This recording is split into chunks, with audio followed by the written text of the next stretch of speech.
ပိုင်း22ရဲ့အစမှာတော့ Aaron ကိုကိုက်ပြီးပြေးနေတဲ့တိုက်တန်မောက်ကိုတိုက်ခိုက်ရေးမှာအကျန်းဆုံးများဖြစ်တဲ့ Levi နဲ့ Mikasa တို့ကလိုက်နေကြပါတယ်။ Mikasa ကကျမတို့က Aaron နားမှာထားခင်အခုလိုတွေဖြစ်လာမှာမဟုတ်ဘူးလို့ Levi ကိုအပြစ်တင်နေပါတယ်။အဲ့တော့မှ Levi ကလည်း Mikasa ကိုမှတ်မိသွားပြီးအရင်ဆုံးတိုက်တန်မောက်ကိုတက်ချင်တဲ့စိတ်ကိုရှော့ထားမှရမယ်။သူ့အီပြောင်းကိုမာကျောင်းအောင်လုံးနိုင်တဲ့အစမ်းရှိသေးရင်ငါတို့သူ့ကိုတက်လို့ရမှာမဟုတ်ဘူးဆိုပြီးပြောလိုက်ပါတယ်။ပြီးတော့ငါပြောသလိုသာလို့ Aaron တက်ရှင်သေးတယ်ဆိုတဲ့မျှော်လင့်ချက်နဲ့ပဲဒီကောင်မကြီးတောထဲကထွက်မသွားခင်ကဲရမယ်လို့ပြောလာပါတယ်။မင်းကမြပေးငါကဒီကောင်မကိုပြင်းပေးမယ်လို့ပြောလိုက်တော့ Mikasa ကတိုက်တန်မရဲ့ရှေ့ကနေဝင်ပြီးတိုက်တန်မမချအောင်လုပ်ပါတော့တယ်။နေ့တိုင်းအပိုင်းတစ်တွေကိုကြည့်ကြနေဆိုရင်တော့ကျွန်တော်တို့ရဲ့ Facebook page လေးကို follow လုပ်ပြီးသွားလို့ရပါတယ်။အကင်းပါတဲ့တိုက်တန်မက Mikasa ကိုမချဘဲနဲ့ Levi ကိုအာရုံစိုက်နေပါတယ်။ Levi အနားရောက်လာတော့ရုတ်တရက်နောက်ကိုလှည့်လိုက်ပြီးထိုးချလိုက်ပါတယ်။ထိုးလိုက်တဲ့သူဟာ Levi ဖြစ်နေတော့ရှောင်လိုက်ပြီးတိုက်တန်မရဲ့လက်တစ်ချောင်းလုံးဓာတ်နဲ့အမောခံလိုက်ရပါတယ်။ Levi ကရက်မသွားပဲတိုက်တန်မတစ်ခုလုံးကိုနေရာပေါင်းစုံကနေအပိုင်းပိုင်းဝင်ခုတ်ပါတယ်။ Levi ရဲ့လှုပ်ရှားနှုန်းကမြန်လုံးတာကြောင့်တိုက်တန်မဘာမှလှုပ်ရှင်တော့မရပဲခွေကျသွားပါတယ်။တိုက်တန်မမလုံနိုင်အောင်တကူလုံးကကြွက်သားတွေကို Levi ကပိုင်းလိုက်ပြီး Mikasa ကအလောတကြီးဝင်ကယ်ဖို့အလုံးမှာတိုက်တန်မရဲ့လှုပ်နိုင်တဲ့လက်တစ်ဖက်က Mikasa ကိုဖမ်းမိချိန်မှာ Levi ကပဲဝင်တားလိုက်ရပြီ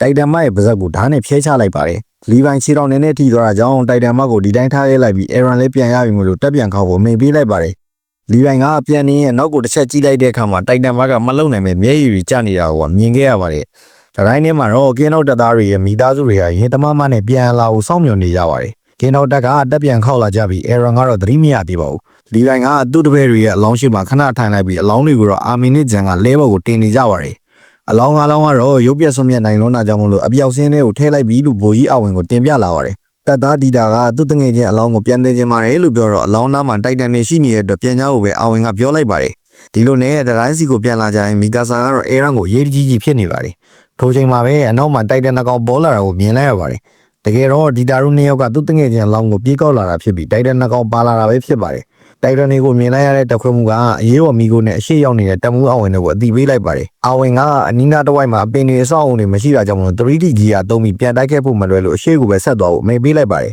။တိုက်တန်နှကောင်ကဒီတာတို့ကိုမီးလာတော့လက်နဲ့လမ်းဖင်းလိုက်တာကိုငုံဆောင်လိုက်တာကြောင့်အလောင်းကမြင်းပေါ်ကနေပြုတ်ကျသွားပါတယ်။ဒီတာနဲ့အတူပါသွားတဲ့တငယ်ချင်းကတိုက်တန်သာမိသွားရပြီးတိုက်တန်ရဲ့နောက်တစ်ခါလမ်းဖမ်းလိုက်တဲ့တစ်ချက်မှာဒီတာပါဖမ်းမိသွားပါတယ်။ဒါကိုမြင်တဲ့ Mikasa ကဒီတာကိုစားတော့မဲ့တိုက်တန်ကိုဝင်သက်ပေးလိုက်ပါတယ်။အနောက်မှာလည်းတိုက်တန်အုပ်ကြီးထပ်လိုက်လာနေပြီးဒီတိုင်းမှာဆက်ပြေးသွားရဲ့အလောင်းတွေရဲ့အလင်းစင်ကြောင့်မလို့ဘယ်လို့မှမလွတ်နိုင်တော့ပါဘူး။ဒါကြောင့် Levi ကလဲဘော်ကအလောင်းတွေကိုပြစ်ချဖို့မိန်ပေးလိုက်တဲ့အခါမှာလဲဘော်ကကျသွားတဲ့ Petra ကိုနောက်ဆုံးအနေနဲ့လက်ကြည့်နေပြီးပါတယ်။ဒီလိုနဲ့လွတ်မြောက်လာကြပြီးခီးတစ်ထောင်နိုင်မြေုံကြည့်ပြီးဘယ်ရက်ကိုခီးဆက်မဲဆိုတာကိုမြေုံထုတ်ကြည့်နေကြပါတယ်။ဒီတာကတော့အလောင်းမရတဲ့အပြင်လူခေါ်သွားတဲ့တကယ်ချင်းရောလဲပေါ်မှာရှိပြီးသားအလောင်းတွေရောဆုံးရှုံးလိုက်ရတဲ့အတွက်စိတ်ထိခိုက်နေတော့မှ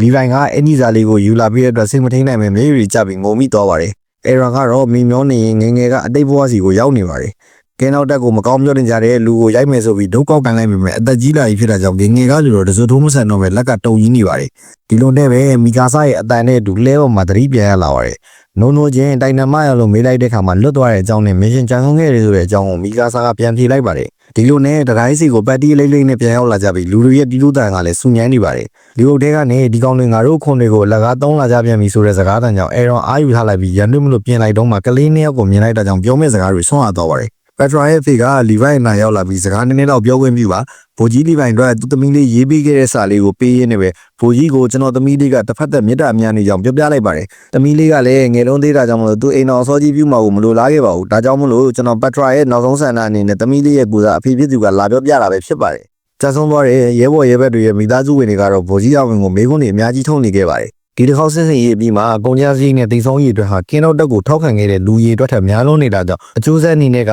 ဗိုလ်ကြီးအဝင်ကိုမျိုးတော်စီဆင့်ခေါ်ပြီး Aaron ကိုပြတ်အပ်ဖို့ဖိအားပေးခံနိုင်ခြေကပိုများပါတယ်လို့ပြောရင်းနဲ့ပဲ Season 1ရဲ့အပိုင်း22ကတော့ဒီမှာပဲပြီးဆုံးသွားပါတယ်